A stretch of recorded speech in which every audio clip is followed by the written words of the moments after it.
Oke, kali ini saya akan menceritakan alur cerita dari film yang berjudul The Fafet tahun 2013. Film ini selain ada adegan kuda lumpingnya, film ini juga akan membuat kalian sedikit merinding karena ada setannya juga. Jadi untuk yang gak kuat jangan nonton cuy. Oke, kita langsung saja ke ceritanya. Film diawali dengan seorang dokter yang sedang memeriksa seorang pasien wanita. Dokter ini bernama Ji-Hon dan pasiennya bernama Nana. Di sini Ji-Hon mulai mengobati Nana dengan cara dihipnotis, karena sebelumnya dia mencoba untuk bundir. Selain sebagai dokter, si Ji-Hon ini adalah seorang dosen, dan dia mengajar tentang ilmu hipnotis. Lalu salah satu muridnya bertanya, apakah ilmu hipnotis bisa digunakan untuk menggoda para wanita, agar wanita tersebut bisa patuh pada kita? Untuk membuktikannya, Ji-Hon meminta pada salah satu muridnya untuk dihipnotis. Lalu muridnya yang bernama Yori bersedia untuk dihipnotis. Ji-Hon pun langsung saja melakukan hipnotis pada Yori.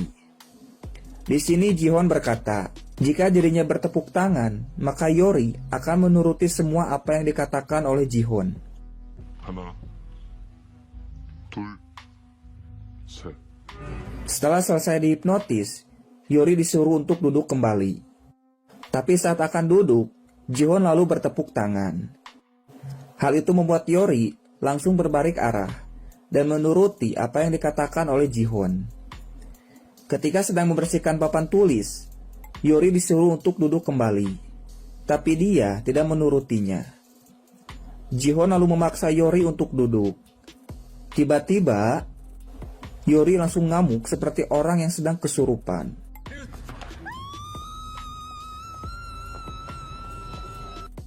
Besok harinya di rumah sakit, Ji-Hon sedang bersama temannya bernama Jeon-ki. Di sini Jeon-ki ingin meminta bantuan pada Ji-Hon untuk menyembuhkan pacarnya karena akhir-akhir ini memiliki tingkah yang aneh. Ji-Hon pun menyuruh pacar Jeon-ki untuk datang besok pagi. Besok paginya, pacar Jeon-ki datang ke rumah sakit. Pacarnya ini bernama Hyun-jin. Saat Ji-Hon bertanya, apakah kamu mengalami insomnia? Tapi Hyun-jin tidak menjawabnya. Malam harinya Ji-Hon bertemu dengan Jeon-ki. Di sini Ji-Hon bilang, kalau pacarmu memiliki kepribadian ganda. Karena memiliki masa lalu yang buruk, itu sebabnya dia sering berhalusinasi. Ji-Hon menyarankan agar Jeon-ki menjauhi tipe wanita seperti itu, karena akan berbahaya. 두 번째는 정신의 문제. 정리해라. Di tempat lain terlihat Hyun-jin yang sedang berada di sebuah ruangan. Tiba-tiba, dia melihat sosok hantu yang membuat dirinya ketakutan. Besok paginya Hyun-jin kembali lagi bertemu dengan Ji-Hon. Di sini Hyun-jin bilang bahwa dirinya selalu diikuti oleh sosok wanita kemanapun dia pergi. Dan dirinya bisa bicara dengan orang yang sudah meninggal. Ji-Hon lalu menyarankan pada Hyun-jin agar diterapi dengan cara dihipnotis, karena dia ingin bicara dengan kepribadian yang lain di tubuh Hyun-jin. Saat mulai dihipnotis, di sini Ji-Hon berkata, siapa kamu sebenarnya? Tapi bukannya dapat jawaban, Hyun-jin malah membuka bajunya, lalu memainkan analog dan juga surabi miliknya sendiri. Hal itu membuat si Ji-Hon menelan ludahnya sendiri. Karena imannya masih kuat, Ji-Hon lalu membangunkan Hyun-jin agar tidak terjadi hal yang lebih buruk. Buset, padahal ini momen yang paling ditunggu-tunggu, Coba lagi cuy. Setelah selesai, Ji-Hon menyarankan agar Hyun-jin harus sering diterapi agar bisa sembuh. Singkat cerita, Hyun-jin pergi ke rumah Ji-Hon. Dan tanpa basa-basi, mereka langsung saja melakukan ritual penggeprekan. Akhirnya bisa gol juga. Mantap. Besok harinya, Hyun-jin kembali ke rumah sakit untuk diterapi. Tapi kali ini, Ji-Hon sendiri yang membuka baju Hyun-jin. Dan ya, kalian bisa tahu lah cuy. Malam harinya terlihat Hyun-jin yang sedang melakukan ritual senam 5 jari. Setelah selesai, ada sosok hantu yang melihat ke arahnya. Singkatnya, ada seorang wanita yang sedang konsultasi pada Ji-hoon.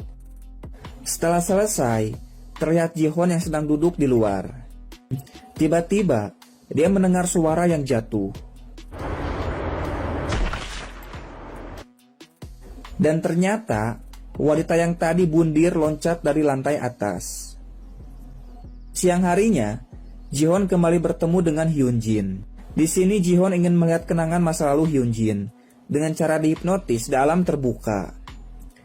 Tapi saat sedang dihipnotis, lagi-lagi si Hyun-jin merasa ingin melakukan ritual penggeprekan.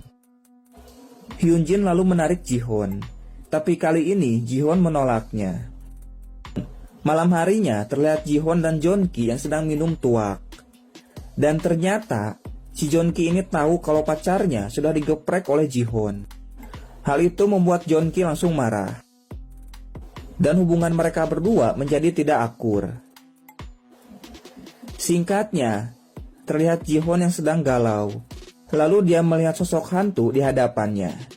Tapi dia tidak memperdulikannya. Tidak lama, Yori datang. Dan tiba-tiba saja, Ji-hoon langsung jatuh pingsan. Saat sudah sadar, Ji-hoon langsung mengajak Yori untuk menikah.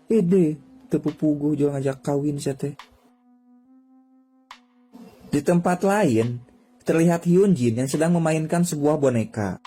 Buset, boneka lagi menisieun kitu anjir. Tidak lama Jeon-ki datang sambil membawa bunga untuk Hyun-jin. Tapi saat Jeon-ki memberikan sebuah cincin, Hyun-jin langsung teringat bahwa dulu dia pernah diselingkuhi oleh pacarnya. Saat Hyun-jin akan pergi, Jeon-ki menghalanginya. Hal itu membuat kepribadian yang ada di dalam tubuhnya langsung marah. Dan pada akhirnya, Hyun-jin langsung menusuk Jeon-ki dengan pisau, yang membuatnya langsung meninggal. Malam harinya, saat Ji-hoon baru pulang, dia melihat Hyun-jin di depan pintu rumahnya. Hyun-jin lalu membawa Ji-hoon ke tempat Jeon-ki. Hyun-jin langsung bilang bahwa dirinya sangat rindu pada Ji-hoon. Tapi secara tidak sadar, Ji-hoon malah membunuh Hyun-jin. Tapi tiba-tiba, ternyata si Hyun-jin belum mati. Di sini dia berniat akan membunuh Ji-hoon. Tapi ternyata Ji-hoon malah diikat dengan benang, layaknya boneka mainan Hyun-jin. Di sini Hyun-jin merasa senang, karena akhirnya bisa menemukan orang yang dia cintai. Dan film pun tamat.